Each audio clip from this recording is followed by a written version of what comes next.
बिस्मिल्लाहिर्रहमानिर्रहीम, अस्सलाम वालेकुम। खेलों की खबरों पर तबसरों और तज्जियों सजे स्कोर के एक और प्रोग्राम के साथ सैयद याया हुसैनी आपकी खिदमत में हाजिर है। आईसीसी टी20 वर्ल्ड कप 2026 में पाकिस्तान टीम सेमीफाइनल की दौड़ से बाहर हुई और उस मायूस कुन कारकर्दगी पर जहां कोच और खिलाड़ी कटहरे में खड़े दिखाई देते हैं, वहीं मेगा इवेंट के लिए 15 रुकनी स्क्वाड का इंतखाब करने वाली सिलेक्शन कमेटी पर भी कड़ी तनकीद की जा रही है। पाकिस्तान क्रिकेट बोर्ड की सिलेक्शन कमेटी के अरकान में आईसीसी के साबिक एलीट अंपायर अलीम डार, साबिक test fast bowler Aqib Javed, साबिक टेस्ट क्रिकेटर असद शफीक के साथ डेटा एनालिस्ट और non voting member Usman Hashmi शामिल हैं। किसी भी इवेंट और सीरीज़ के लिए टीम के इंतखाब पर पाकिस्तान क्रिकेट बोर्ड ने सिलेक्शन कमेटी के साथ 2 मुशीर भी मुकर्रर किए हैं, जो साबिक कप्तान मिसबाह उल हक और सरफराज अहमद की शक्ल में मौजूद हैं। कौमी टीम के इंतखाब में कोच और कप्तान की अहमियत भी होती है, इसीलिए सिलेक्शन कमेटी के इजलास के वक्त कोच माइक हैसन और कप्तान सलमान अली आगा से भी मशावरत की जाती है। ज़ाहिर तो ये तासुर दिया जाता है कि पाकिस्तान क्रिकेट टीम के इंतखाब में दर्जनों जहन बरसों का तजुर्बा और क्रिकेट फहम रखने वाले अफराद शामिल होते हैं, जो मेरिट, फॉर्म और टीम कॉम्बिनेशन को मद्देनज़र रखते हुए बेहतरीन मुमकिन स्क्वाड तश्कील देते हैं। मगर सवाल यह है कि अगर वाकई ऐसा है तो फिर आईसीसी टी20 वर्ल्ड कप 2026 के लिए मुंतखब की जाने वाली टीम में इतने वाज़ेह तज़ाद क्यों नज़र आए? क्यों बग़ैर नुमाया कारकर्दगी के शादाब खान की वापसी हुई? क्यों कम स्ट्राइक रेट के बावजूद बाबर आजम की शमूलियत पर संजीदा सवालात उठे? और क्यों बार बार वही चेहरे टीम में नज़र आते हैं जो हालिया कारकर्दगी की बुनियाद पर जगह के मुस्तहिक़ दिखाई नहीं देते? पाकिस्तान की मायूस कुन कारकर्दगी के बाद जब अवामी गम व गुस्सा सोशल मीडिया तक फैल गया और मीडिया ने भी सख्त सवालात उठाए, तो तब अंदरूनी कहानियाँ भी मंजर आम पर आना शुरू हो गई। सबसे बड़ी खबर ये सामने आई कि आलमी शोहरत याफ्ता पाकिस्तानी अंपायर और सिलेक्शन कमेटी के रुकन अलीम डार ने अपने ओहदे से मुस्ताफ़ी होने का ऐलान कर दिया। अलीम डार का ये फैसला महज एक इंतज़ामी कदम नहीं बल्कि एक निज़ाम के इंतखाब पर बड़ा सवालिया निशान है। ज़राए के मुताबिक अलीम सरवर डार को कोच माइक हैसन के बढ़ते हुए इख्तियारात और सिलेक्शन मामलात में एक तरफ़ा फ़ैसलों पर शदीद तहफ़्फ़ुज़ात थे। कहा जा रहा है कि आकिब जावेद हर मामले में खामोश हिमायत का किरदार अदा करते रहे, जबकि मिसबाह उल हक भी खुलकर मौक़िफ़ इख्तियार करने से गुरेज़ा रहे। ऐसी सूरत हाल में सिलेक्शन कमेटी अमलन बेख्तियार दिखाई दी, जहां नाम तो सेलेक्टर्स के थे मगर फ़ैसले किसी और के। करीबी ज़राए के मुताबिक अलीम सरवर डार का मौक़िफ़ था कि सेलेक्टर्स पाकिस्तान के बेहतरीन 20 खिलाड़ियों का ऐलान करते हैं, मगर बाद में कप्तान और कोच अपनी मर्ज़ी के 15 खिलाड़ी मुंतखब कर लेते हैं और फिर प्लेइंग 11 भी अपनी सोच के मुताबिक तरतीब दी जाती है। यूँ सेलेक्टर्स सिर्फ तनकीद सहने के लिए रह जाते हैं, जबकि असल इख्तियारात कहीं और मुंतकिल होते हैं। आईसीसी टी20 वर्ल्ड कप 2026 के लिए स्क्वाड के इंतखाब में भी अलीम सरवर डार ने बाबर आजम और शादाब खान की बग़ैर नुमाया हालिया कारकर्दगी पर शमूलियत के हवाले से तहफ़्फ़ुज़ात का इज़हार किया था। उनका ख्याल था कि अगर मेरिट की बुनियाद कमज़ोर पड़ रही है तो फिर मोहम्मद रिजवान जैसे तजुर्बेकार विकेट कीपर बैटर को भी एक और मौका मिलना चाहिए। हत्ता कि उन्होंने उस्मान खान की जगह रिजवान को नंबर 6 पर खिलाने की तजवीज़ भी पेश की, मगर उनकी तजावीज़ को खातिर में ना लाया गया। कहा जाता है कि कप्तान सलमान अली आगा, जिनकी क़यादत पर भी सवालात उठ रहे हैं, इस सारे अमल में मजबूत मौक़िफ़ इख्तियार न कर सके, जबकि कोच माइक हैसन ने खुलकर सिलेक्शन मामलात में अपनी राय को हतमी शक्ल दी। ऐसे में इख्तिलाफ़ राय रखने वालों के पास खामोशी या अलहदगी के सिवा कोई और रास्ता नहीं बचता। जैसे पाकिस्तान क्रिकेट की सिलेक्शन के मामलात पर अलीम डार के हवाले से ख़बरें मंजर आम पर आई हैं, क्या वाकई पाकिस्तान क्रिकेट की सिलेक्शन इतनी गैर महफूज हाथों में है कि वन मैन शो चल रहा है कोच माइक हैसन का? इस तमाम सूरत हाल पर ख़ुलासे के लिए हमारे साथ वीडियो लिंक पर लाहौर से मौजूद हैं पाकिस्तान क्रिकेट टीम के साबिक test captain wicket keeper Rashid Latif साहब। कोलंबो से हमारे साथ मौजूद हैं जियो न्यूज़ के नुमाइंदे सोहेल इमरान, जिनको आपने जियो न्यूज़ पर 2026 टी20 वर्ल्ड कप की कवरेज के दौरान देखा। अभी वो श्रीलंका में मौजूद हैं और आइंदा चंद घंटों में वो पाकिस्तान के लिए सफ़र कर रहे हैं। और कराची से वीडियो लिंक पर हमारे साथ मौजूद हैं रोज़नामा जंग कराची के सीनियर क्रिकेट स्पोर्ट्स कॉरेस्पॉन्डेंट और पाकिस्तान क्रिकेट बोर्ड के अंदर की खबरों के हवाले से बहुत असर व रसूख रखने वाले अब्दुल माजिद भट्टी साहब। पहले मैं राशिद लतीफ़ साहब आपको गुफ्तगू में शामिल कर लेता हूँ। और ये जो अलीम डार का चैप्टर खुला है और कुछ लोगों का कहना यह है कि सारा जो मलबा है माइक हैसन पर गिरा दिया गया है और आकिब जावेद जो है उनको दूध में से मक्खी की तरह निकाल लिया गया है, आप इस बात से किस हद तक इत्तेफाक करते हैं? देखिए, अलीम भाई को बहुत पहले छोड़ देनी चाहिए थी और लग भी रहा था कि वो छोड़ देंगे, लेकिन शायद वर्ल्ड कप का इंतजार कर रहे थे, और बहुत सारे डिसीजन सिलेक्शन ऐसी हुई जिन पे ये नाखुश थे, इजहार नहीं कर सकते थे, लेकिन बात होने से किसी से पता चलता था कि ऐसी चीजें हो रही हैं।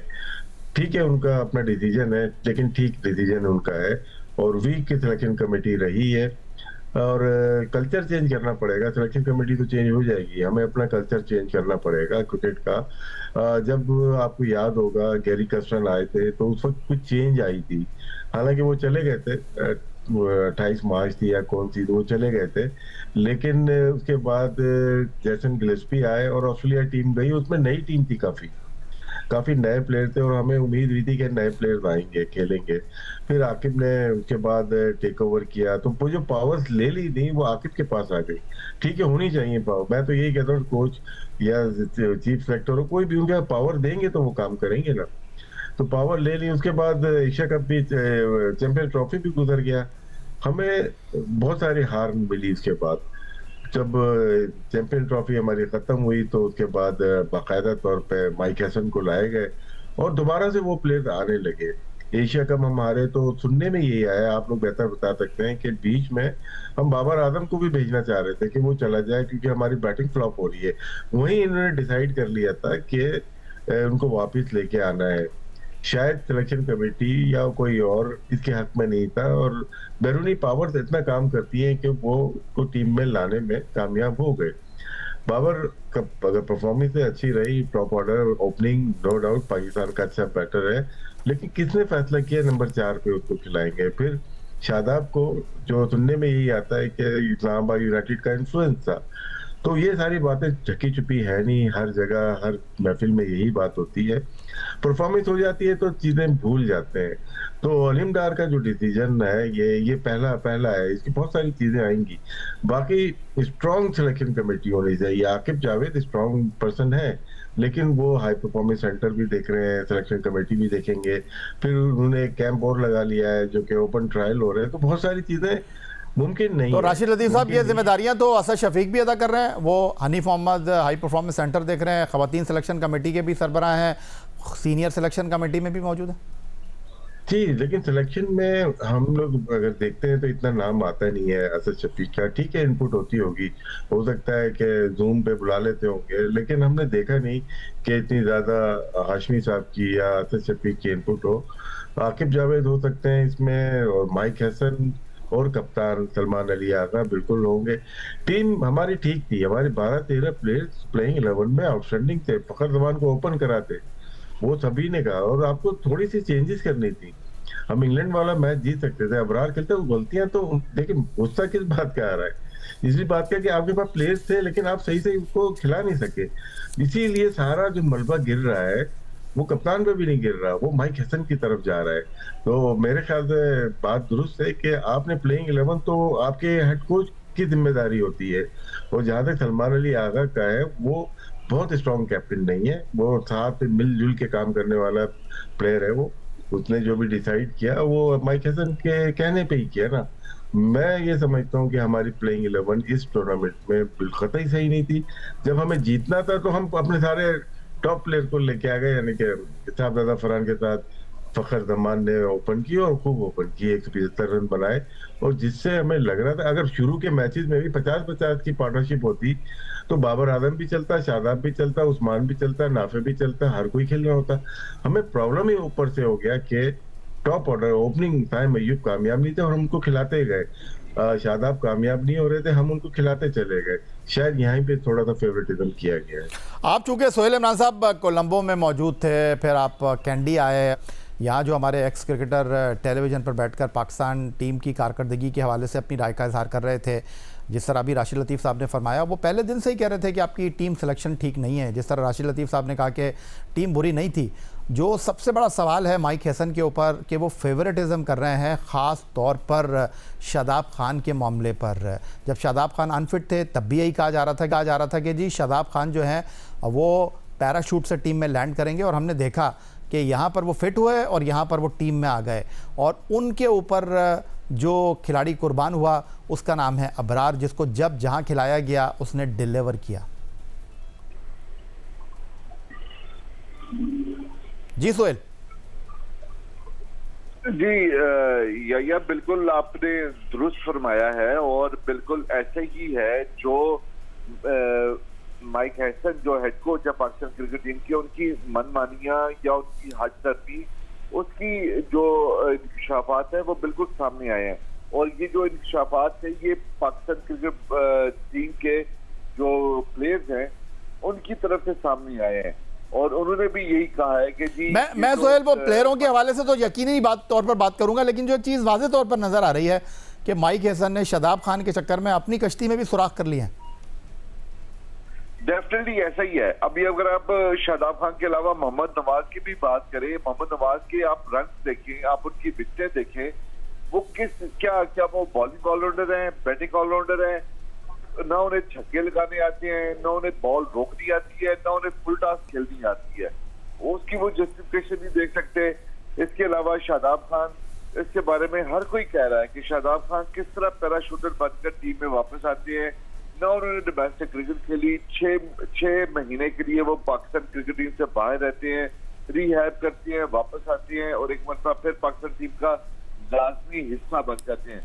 जो माइक हैसन के बारे में चार्जशीट प्लेयर्स ने पेश की है, वो डायरेक्टली इनफरादी तौर के ऊपर एक प्लेयर ने पाकिस्तान क्रिकेट बोर्ड के साथ राब्ता करके ये बताया कि माइक हैसन अपनी हट तरमीयों के ऊपर कायम रहे हैं, उन्होंने किसी के साथ मशवरे नहीं किए, जो प्लेइंग 11 थी उसके साथ वो बिल्कुल इत्तेफाक नहीं करते थे जिसका फैसला हुआ जाता था। तो ये तमाम तर वो चीजें हैं जिसकी वजह से आज पाकिस्तान क्रिकेट टीम को ये दिन देखना पड़ा है कि पाकिस्तान टीम जो है वो एक मरतबा चौथी मरतबा जो है लगातार आईसीसी के किसी भी इवेंट के लिए नॉकआउट मरहले में नहीं पहुंच सकी है। माजिद भट्टी साहब, ये कहानी जो है वो उसका दूसरा रुख ये है कि ऐसा लगता है कि क्रिकेट बोर्ड की सतह पर बड़ी गैर मुस्तकिल मिजाजी है। 3 साल में हमने 4 आईसीसी T20 वर्ल्ड कप खेले हैं। 2023 में 50 ओवर का वर्ल्ड कप, कप्तान बाबर आजम और हमारे जो कोच थे वो ग्रांट ब्रैडबर्न।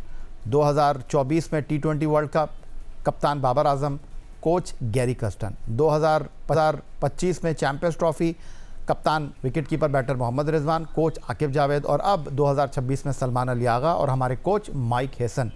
हर बार एक ही कहानी लिखी जा रही है और हर बार हमारी टीम जो है वो सेमीफाइनल खेले बगैर पाकिस्तान लौट रही है। तो इस बार जो नाकामी का तौक है वो माइक हैसन के गले में डाल तो दिया गया है। तनकीद तो हो रही है, उनके मंसूबों पर सवाल तो उठ रहे हैं, लेकिन जो मेरे पास इत्तलात हैं वो कहीं जा नहीं रहे। बिल्कुल यही, मैं भी आपकी इसी बात से इत्तेफाक करूंगा। आज मैंने भी पाकिस्तान क्रिकेट बोर्ड में पूछने की कोशिश की कि क्या माइक हैसन की कश्ती में इतने सुराख हो गए तो क्या उनकी कश्ती डूबने वाली है। उन्होंने कहा नहीं, माइक हैसन रहेंगे। देखें हम लोग करते क्या है, राशिद भाई मौजूद हैं, ये क्रिकेटर रहे हैं, इन्होंने बहुत सारे पाकिस्तान क्रिकेट के उरूज ज़वाल देखे, इनको बहुत सारी अंदर की कहानियां पता है। हम जिस बंदे को एब्सोल्यूट पावर्स देते हैं वो फिर यही कुछ करता है जो आज माइक हैसन कर रहे हैं। आप 2019 में देख लें, मिकी आर्थर भी यही कर रहे थे। 2024 में गैरी कर्स्टन भी अपनी मर्जी की टीम लेकर गए। आकिब जावेद चैंपियंस ट्रॉफी में राशिद लतीफ समेत पाकिस्तान के तमाम बड़े प्लेयर्स ने कहा कि एक्स्ट्रा स्पिनर डालें, आकिब जावेद ने कहा नहीं। चेयरमैन मोहसिन नकवी साहब ने 2 बार सिलेक्शन कमेटी से कहा कि आप फैसले को रिकंसीडर करें। मीटिंग भी हुई सिलेक्शन कमेटी की, लेकिन चेयरमैन के कहने के बावजूद एक्स्ट्रा स्पिनर नहीं डला। दरअसल हम लोग ना हर बार जब बहुत ज्यादा प्रेशर बिल्ड होता है तो हम कोई स्केप गोट तलाश करते हैं। मैं ये नहीं कह रहा कि माइक हैसन दूध से धुले में, लेकिन अलीम भाई हमारे आपके सबके दोस्त हैं, इंतहाई अदब के साथ कि अलीम भाई को अगर शिकायत थी तो टूर्नामेंट से पहले उनको रिजाइन करना चाहिए था ना। अब फायदा कोई नहीं, अब तो कश्ती डूब गई, अब आपकी बात कोई नहीं मानेगा। सलमान अली आगा या पाकिस्तान के पेज में जब मोहसिन नकवी साहब गए थे इंडिया के मैच, लेकिन इंतहाई माजरत के साथ माजिद भट्टी साहब इतने सीनियर साफी हैं, रिपोर्ट तो साने के बाद ही बनती है ना, साने से पहले थोड़ी रिपोर्ट बनती है। नहीं लेकिन अब कोई मानेगा नहीं ना। अगर आपको याद हो 2009 में मरहूम अब्दुल कादिर पाकिस्तान के चीफ सेलेक्टर थे, यूनुस खान ने शाहजेब हसन को टीम में डलवाया, कादिर भाई एहतजाजन रिजाइन कर गए। नहीं, मैं भट्टी साहब यहाँ पर जो मेरे पास इत्तलात हैं वो मैं आपको बता दूं। यूनुस खान शाहजेब पे वो उन्होंने रिजाइन नहीं किया था। शोएब अख्तर को जिस तरह निकाला गया, जिस तरह उनकी मेडिकल रिपोर्ट को मीडिया में लीक किया गया, इस पर अब्दुल कादिर नाराज हुए थे। चले, जो भी रीजन था, लेकिन वो टीम वर्ल्ड कप जीत गई। तो कहने का मकसद है, अब अलीमदार साहब कुछ भी कह दें, कोई उसको फर्क नहीं पड़ता। मेरा तो मुद्दा ये है कि भाई आपको अगर कोई गलत चीज नजर आई, आपको उसकी निशानदेही पहले करनी चाहिए थी। अगर आप रिजाइन न करते तो क्या आपने उस टीम शीट पर अपना इख्तलाफी नोट लिखा था? अगर नहीं लिखा था तो फिर तो आपको कबूल करना पड़ेगा ना, आप कोई भी नहीं मानेगा। लेकिन देखिए, यह पाकिस्तान क्रिकेट में इस तरह के जब भी बड़े बड़े वाकयात हुए, हमने फिर अपने बदन पर खुद ही कीचड़ मल ली। कभी कोई किसी को इल्जाम दे रहा है, कभी किसी को इल्जाम दे रहा है, लेकिन हम रूट कॉज की तरफ नहीं जा रहे। जो असल बात है वो राशिद भाई ने की। और अभी वीरेंद्र सहवाग को कल मैं सुन रहा था, उसने कहा कि पाकिस्तान ने श्रीलंका के खिलाफ आखिरी मैच में अपनी बेस्ट 11 उतारी।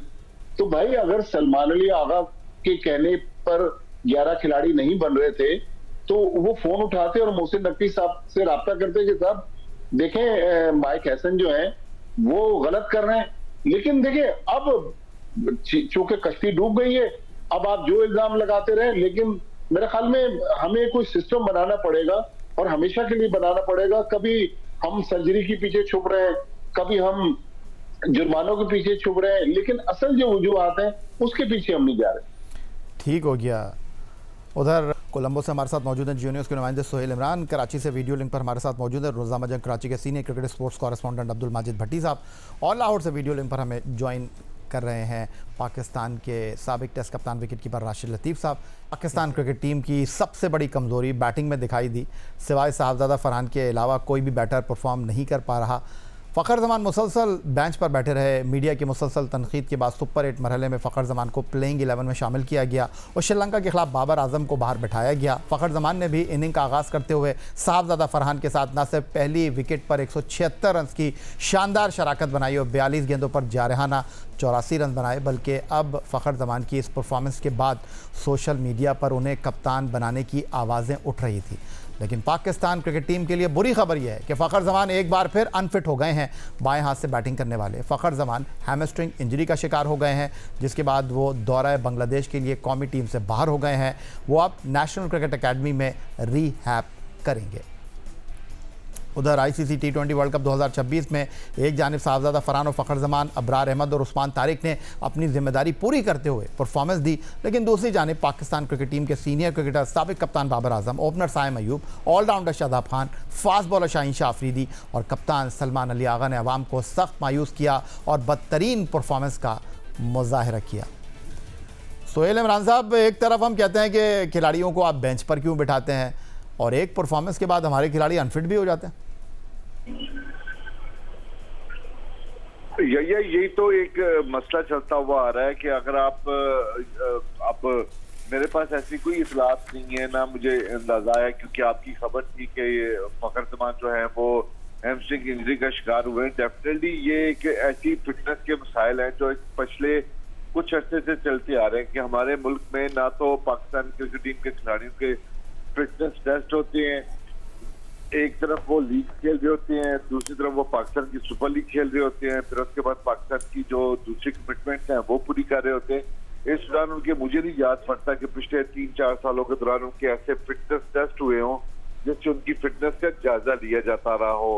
अब वही वजह है कि जब पाकिस्तान क्रिकेट टीम के खिलाड़ी जो हैं वो अगर किसी भी इंटरनेशनल मुकाबले में खेलते हैं या उसके बाद अच्छी इनिंग्स खेलते हैं, अब अगर फ़खर जमान की बात करें, वो तो मैक्सिमम बेंच पर बैठे रहे हैं। 1 या 2 मैचेस में उनको मौका मिला है और आखिरी मैच श्रीलंका के खिलाफ उनको मौका मिला है। 200 के स्ट्राइक रेट के साथ वो रन करते हैं। उसके बाद आप चेक करें कि उनको हैमस्ट्रिंग इंजरी हो जाती है। उस दिन तो वो बिल्कुल दुरुस्त अंदाज से गए। इसका मतलब है कि हमारे यहाँ लैग करती है फिटनेस का जो म्यार है या फिटनेस का ख्याल रखने का जो म्यार है, उसकी कमी है कि जब भी कोई अहम मौका आता है, अगर कोई प्लेयर अच्छी इनिंग्स खेलता है या उसकी आगे जरूरत पड़ती है तो वो अनफिट हो जाता है या उसकी फिटनेस के मसाइल पैदा हो जाते हैं। राशिद लतीफ़ साहब, लेकिन इंतहाई माजरत के साथ मैंने आपको 3 साल में 4 ICC इवेंट की कहानी बताई और माजिद भट्टी साहब ने तो कत्ता चट्टा खोल के रख दिया। वो कह रहे हैं कि यार माइक हैसन की आप बात कर रहे हैं, हर कोच ने यही रविश इख्तियार की मैं ना मानूं की रट लगाई और उन्होंने आपको बता भी दिया। मुझे ज़रा ये बता दीजिए कि ऐसा लगता है कि हमारे खिलाड़ियों का भी कुछ ऐसा ही मामला है, बेंच पे बैठे रहें तो आप टेलीविज़न पर बैठकर जो हैं उनको खिलाने की बात करते हैं, मैदान में खेलते हैं तो उनकी फ़िटनेस के ऊपर सवाल उठ जाता है, अगर वो टीम में नहीं है तो टूर्नामेंट के दौरान हम कहते हैं कि जी इनको आप नहीं लेकर गए, इनको टीम में होना चाहिए था। अब वो टीम में आ जाते हैं तो फिर हम कहते हैं कि बग़ैर परफॉर्मेंस के पैराशूट से ये कहाँ से टीम के अंदर आ गए, ये कब तक चलेगा? देखिए, शुरू में मैंने बात की थी टीम के कल्चर को चेंज करना पड़ेगा। फिटनेस टेस्ट जो आपने कहा नहीं ले रहे, सोहेल भाई ने भी कहा कि नहीं ले रहे, तो इसमें देखिए हम लोगों की तो गलती नहीं है ना।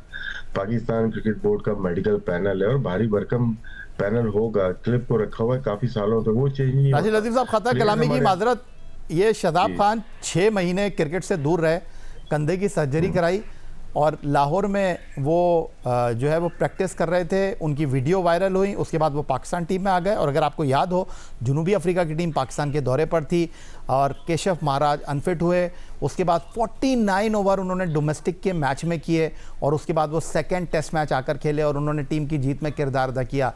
ये कल्चर हमारे पास कब आएगा? आना चाहिए ना। ये देखिए बोर्ड का काम है, प्रोफेशनलिज्म बोर्ड लेके आएगा। आपकी मेडिकल पैनल की जो हम बात कर रहा था कि किस तरह से शादाब डायरेक्टली टीम में आ सकता है, आपने कैसे मारा, हमने उस वक्त शो भी किया था, हमने ओवर नंबर भी बताए थे कितने ओवर करके वो वापस आए यहाँ पे। टेस्ट मैच पिंडी जितवा दिया उन्होंने और अभी भी बहुत अच्छी बॉलिंग कर रहे हैं वो। तो ये मेडिकल पैनल हो हमारा, उसकी फिटनेस टेस्ट हो तो उसको सही तरीके से, तो बोर्ड का काम हो जाता है ना ये, वो हमारा। और हम तो सिर्फ उसके ऊपर देखते कि फखर जमान को इश्यूज हैं, उसका नी का इशू, वो ऑपरेट नहीं करता, वो सबको पता है। लेकिन हैमस्ट्रिंग तो दूसरी चीज आ गई ना। मे भी कुछ प्लेयर्स रेस्ट लेना चाहते हैं कि 15 दिन रह गए ईद के ऊपर, 15 दिन रह गए, उसके बाद फॉरन PSL है। अगर वो एक्सपेंसिव 7-8 करोड़ का प्लेयर निकला है तो वो सेव करेगा अपने आप को इन टूर्नामेंट में। और ये जो टूर्नामेंट आ जाते हैं या कोई सीरीज आ जाती है अचानक वाली सीरीज, मेरे ख्याल से पाकिस्तान क्रिकेट बोर्ड को भी अवॉइड करनी चाहिए कि आपका एक T20 टूर्नामेंट अभी सर पे रहा हुआ, पहले पिशावर में होना था, पिंडी में होना था, मुल्तान में हो रहा है, तो वो आपके सर पे है। उसके बाद आपने एक 3 मैचेस वनडे की सीरीज रख ली है, तो उससे पहले भी आप देख लें कि 2-3 सीरीज तो अचानक वाली हुई है ना। हम दुबई में ट्राई सीरीज खेली, एक पाकिस्तान में ट्राई सीरीज खेली, वर्ल्ड कप भी खेल रहे हैं और हमारी फिटनेस का लेवल आप सबको ही पता है किस तरह से। तो इसको भी मैनेज करना पाकिस्तान क्रिकेट बोर्ड का काम है कि किस तरह से अपने प्लेयर को फिट रखा जाए। और शादाब की बात सबके सामने ही है और इसके साथ साथ हमारी फील्डिंग का स्टैंडर्ड भी बहुत अच्छा नहीं है। फील्डिंग रहती है आपकी फिटनेस के साथ रहती है। और जहां तक बात आपकी फखर जमान की है, फखर जमान को आपको ऐसे ही खिलाना पड़ेगा, वो ज्यादा फिट होके नहीं खेल सकते, ये सबको ही अंदाजा। पूरा PSL 2-3 PSL वो खेल रहे हैं, उनकी जो इंजरी है वो नी की इंजरी है, उसको वो कैरी कर रहे हैं, मैनेज कर रहे हैं। तो माजिद भट्टी साहब, हालात बदलेंगे, सूरत हाल तब्दील होगी या यूं ही मीडिया खबरें देता रहेगा? एक जीत के ऊपर सदर, वज़ीर आज़म, हमारे आला हुक्काम जो है वो टीम को मुबारकबाद पेश करेंगे और एक नाकामी के ऊपर जो है वो खिलाड़ियों पर जुर्माने होंगे, उनकी सरजनिश होगी। देखिए, हालात तो या बदल सकते हैं, लेकिन अब ये रिमोट कंट्रोल जो है ना, ये मोहसिन नकवी साहब के हाथ में है। अगर वो चाहें एक बाइख्तियार सिलेक्शन कमेटी बनाए जो वाकई पाकिस्तान क्रिकेट की सिमत का दुरुस्त तायन करे। तो माजिद भट्टी साहब, ये आप आकिब जावेद को, असद शफीक को बाइख्तियार नहीं समझते, सरफराज को मेंटोर की हैसियत से, मिसबाहुल हक को? देखिए, आकिब जावेद पे पहले जैसन गिलेस्पी ने सवाल उठाए और आज अलीम डार साहब भी उसी तरह की बात कर रहे हैं। उन्होंने थोड़ा, अलीम भाई ने, वो जाहिर है उनका मिजाज नहीं है, उन्होंने हल्के अंदाज में कहा। मैं उनकी नीयत पे शक नहीं है, लेकिन एक बंदा बहुत सारी कश्तियों में सवार है ना, वो नेशनल क्रिकेट एकेडमी में फोकस करें या फिर वो नेशनल सिलेक्शन कमेटी में फोकस करें। यही सेम असद शफीक को आपने 3-3 ओहदे दिए हुए। तो मेरे ख्याल में थोड़ा सा, अगर मोहसिन नकवी साहब जाहिर है इस वक्त जो उनके पास वजारत की जिम्मेदारी है वहां भी वो बिजी हैं, थोड़ा सा अपनी जो PCB की मैनेजमेंट टीम है उसमें नजरसानी करें और थोड़ा सा पाकिस्तान टीम इंतजामिया पर नजर करम करें। अगर वाकई वहां कोई डिलीवर नहीं कर रहा तो उसको खुदाफिज कहें। और प्लेयर्स को भी देखें, जुर्माने, राशिद भाई तो बहुत बड़े क्रिकेटर हैं, मैंने परसों से अब तक चेक किया, दुनिया के किसी भी खेल में इस तरह जुर्माने आए करने की नजीर मैंने तो नहीं देखी, ना फुटबॉल में, ना टेनिस में, ना गोल्फ में, ना दूसरे खेलों में। अगर वाकई कोई प्लेयर इस काबिल नहीं है कि पाकिस्तान के लिए डिलीवर कर सके तो आप उसको निकाल दें। मुझे आज भी याद है, मैं और राशिद भाई हम लोग 2003 में साउथ अफ्रीका और जिम्बाब्वे में थे, फिर हम इत्तेफाक से बुलवायो से जोहानिसबर्ग और जोहानिसबर्ग से दुबई, दुबई से कराची एक ही फ्लाइट पर आए। लेकिन जब पाकिस्तान पहुंचे तो जनरल तौकीर दिया साहब ने 7-8 मेन प्लेयर्स को टीम से निकाल दिया, जिसमें सईद अनवर, वसीम अकरम, वकार यूनुस और 2-3 बड़े नाम थे। तो मेरे ख्याल में अगर कोई प्लेयर वाकई पाकिस्तान को सर्व कर सकता है तो उसको टीम में रहना चाहिए, जो नहीं कर सकता उसको खुदाफिज कहें, उसको बस से उतारें और उस बस में किसी नए मुसाफिर को सवार करें जो आगे पाकिस्तान को उस मंजिल तक पहुंचा सके जो हमारी कौम चाहती है। ठीक हो गया। सीनियर क्रिकेटर्स की कारकर्दगी पर तो T20 इंटरनेशनल क्रिकेट में सबसे ज़्यादा रन बनाने वाले बाबर आजम सबसे ज़्यादा नाकाम साबित हुए। उनके स्ट्राइक रेट का मामला तो एक तरफ, वो 6 मैचों में टीम का हिस्सा बने और 4 इनिंग में बैटिंग करने के लिए मैदान में आए, सिर्फ 91 रन बनाए और इंग्लैंड भारत के खिलाफ बिल्कुल बेबस रहे। बगैर परफॉर्मेंस के कौमी टीम में वापस आने वाले ऑलराउंडर शादाब खान का असल काम बॉलिंग है, लेकिन श्रीलंका के खिलाफ उनका एक ओवर इतना महंगा साबित हुआ कि पाकिस्तान मतलूबा हदफ हासिल ना कर सका। वो 6 इनिंग में सिर्फ 5 विकेटें हासिल कर सके और 18 ओवर में उन्होंने 152 रन दिए। शाहीन शाह अफरीदी कौमी टीम के सबसे तजुर्बेकार बॉलर, लेकिन उनके खिलाफ 17 ओवर में 10.52 के इकॉनमी से हरीफ बल्लेबाजों ने रन्स बनाए, जिसमें उनकी 8 विकेटें भी कोई फतह न दिलवा सकें। ओपनर साइम अयूब इस इवेंट की 5 इनिंग में सिर्फ 70 रन 14 की औसत से बना सके और अपनी विकेट बासानी देते रहे। कप्तान सलमान अली आगा भी बैटिंग पोजीशन की तब्दीली से कोई फ़ायदा ना उठा सके। 6 इनिंग में वो 10 की औसत से सिर्फ 60 रन ही बना सके।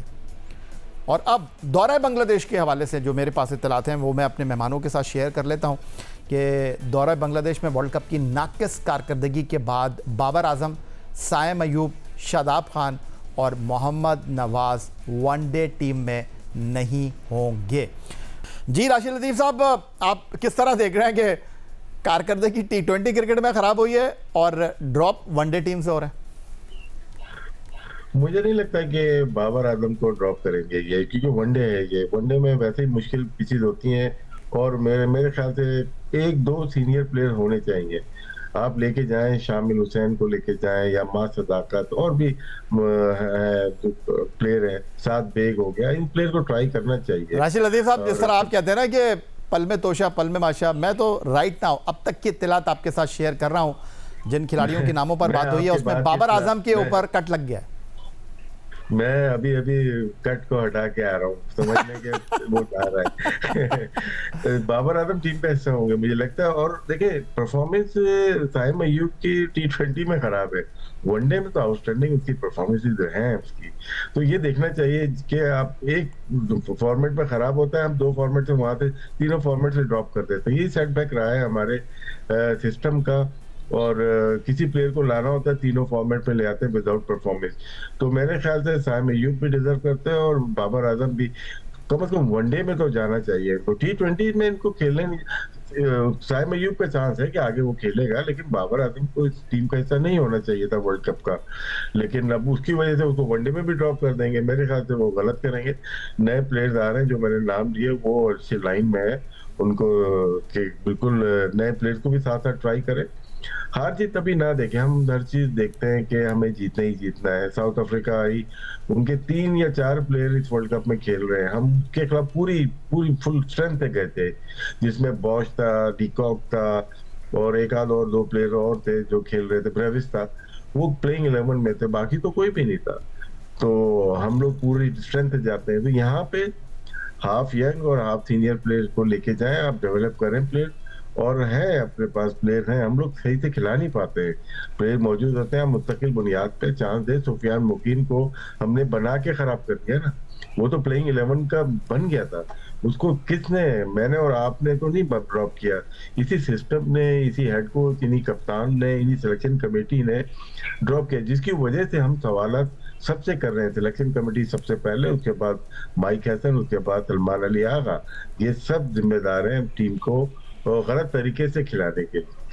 इमरान साहब, जो आपने खबर दी कि मशावरत मुकम्मल हो गई है बांग्लादेश के खिलाफ वनडे सीरीज़ के लिए, जो हमारे पास इत्तलात हैं उनमें शादाब खान तो वनडे टीम में पहले भी नहीं थे, नवाज़ को ड्रॉप किया जा रहा है, साइम को ड्रॉप किया जा रहा है, बाबर को वनडे टीम में नहीं रखा जा रहा। राशिद लतीफ़ साहब कह रहे हैं कि उनको नहीं लगता कि बाबर आजम वनडे टीम से ड्रॉप होंगे, आप क्या कहेंगे? जी बिल्कुल ऐसे ही है। बाबर आजम का मुझे नहीं लगता कि बाबर आजम जो है वो वनडे टीम से ड्रॉप होंगे, क्योंकि अगर आपने 27 के वर्ल्ड कप की तैयारी करना है तो इसमें ये जो 2-3 सीनियर खिलाड़ी हैं ये रहेंगे। अब इसमें जो मेन चीज आ रही है, मोहम्मद नवाज के ऊपर सबसे ज्यादा क्रिटिसिज्म आ रहा है। अगर आप इनके रन देखें T20 वर्ल्ड कप में या इससे पहले जो भी व्हाइट बॉल की सीरीज है उसमें मोहम्मद नवाज के रन देखें, वो आपको समझ आ जाती है कि उनको क्यों ड्रॉप किया जा रहा है। जहां तक साइम अयूब का है, साइम अयूब के बारे में भी हमें इतलात यही मिल रही हैं कि उनको वनडे स्क्वाड से ड्रॉप किया जा रहा है, और जो पाकिस्तान शाहीन के साथ इस वक्त अच्छी कारकर्दगी का मुजाहरा करने वाले खिलाड़ी शामिल हैं और उनको इस टीम में शामिल किया जा रहा है, जिसमें शामिल हुसैन है, मुआज ताकत है, साथ मसूद है। इन खिलाड़ियों को जो है वो शामिल किया जा सकता है। जहां तक बाबर आजम या मोहम्मद रिजवान, उनको जो है वो मुझे नहीं लगता, जो मेरी इतलात है उसके मुताबिक उनको ड्रॉप नहीं किया जा रहा। अगर आप बांग्लादेश के टूर की बात करें, अगर वो हो जाता है और लॉजिस्टिकली फिजिबल है टूर होना, तो उसमें ये तमाम खिलाड़ी शामिल हो गए। बहुत शुक्रिया आपका सोहेल इमरान साहब, बहुत शुक्रिया आपका अब्दुल माजिद भट्टी साहब, और बहुत शुक्रिया राशिद लतीफ़ साहब हमारे साथ मौजूद थे। क्रिकेट टीम के ICC T20 वर्ल्ड कप में नाक़िस कारकर्दगी के बाद बनने वाले सिनेरियो पर अपने ख़यालात का इजहार कर रहे थे। प्रो हॉकी लीग में बद इंतज़ामी, अंदरूनी इख्तिलाफ़ात और नाक़िस मनसूबाबंदी के बाद जब कौमी हॉकी टीम की कारकर्दगी सवालिया निशान बन गई, तो बिलाखिर टीम मैनेजमेंट और फेडरेशन की सतह पर बड़ी तब्दीलियाँ सामने आईं। अब कौमी hockey team hockey world cup qualifier में शरीक है, जहाँ कौमी टीम ने शानदार कारकर्दगी का मुजाहरा करते हुए मुसलसल 2 कामयाबियाँ अपने नाम कर लीं और सेमीफाइनल के लिए क्वालिफाई भी कर लिया। क्वालिफायर राउंड के पहले मुकाबले में पाकिस्तान से सनसनीखेज मुकाबले के बाद चीन को 4 के मुकाबले में 5 गोल से शिकस्त दी। आसाब शिकन मार्के में मोहम्मद सुफियान, राना वहीद, मोहम्मद अम्माद, अबू बकर महमूद और राना वलीद ने 1-1 गोल स्कोर किया। दूसरे मुकाबले में पाकिस्तान ने मलेशिया को 3 के मुकाबले में 5 गोल से हराकर न सिर्फ मुसलसल दूसरी कामयाबी हासिल की, बल्कि सेमीफाइनल की राह भी हमवार कर ली। तीसरे क्वार्टर फाइनल तक मुकाबला 3-3 गोल से बराबर था, ताहम आखिरी लम्हात में कौमी खिलाड़ियों ने जारहाना खेल पेश करते हुए मैच अपने नाम कर लिया। पाकिस्तान की जानिब से राना वहीद, ज़िक्रिया, सुफियान खान, नदीम खान और अम्माद भट्ट ने गोल स्कोर किए। मुसलसल 2 कामयाबियों के बाद पाकिस्तान ग्रुप में 6 पॉइंट के साथ सरफहरिस्त है और तीसरा मैच आज ऑस्ट्रेलिया के खिलाफ खेला जाएगा। इन नताइज का असर आलमी दर्जाबंदी पर भी नज़र आया। FIH की जानिब से जारी नई आलमी दर्जाबंदी में पाकिस्तान 2 दर्जे बेहतरी के बाद 14वें से 12वें नंबर पर आ गया है। चीन और मलेशिया के खिलाफ कामयाबियों ने न सिर्फ टीम का एतमाद बहाल किया, बल्कि आलमी सतह पर पाकिस्तान हॉकी की वापसी का वाज़ेह इशारा भी दे दिया है। यही था जनाब आज का हमारे प्रोग्राम। एक्स अकाउंट पर आप हमें फॉलो कर सकते हैं, ईमेल कर सकते हैं, अपनी राय से आगाह कर सकते हैं score@geo.tv पर। इस दुआ, इस उम्मीद, इस तवक्को के साथ कि पाकिस्तान में खेल और खिलाड़ी तरक्की करते रहें, सैयद याहिया हुसैनी को स्कोर की पूरी टीम के साथ अगले प्रोग्राम तक के लिए इजाज़त दीजिए। अल्लाह हाफ़िज़।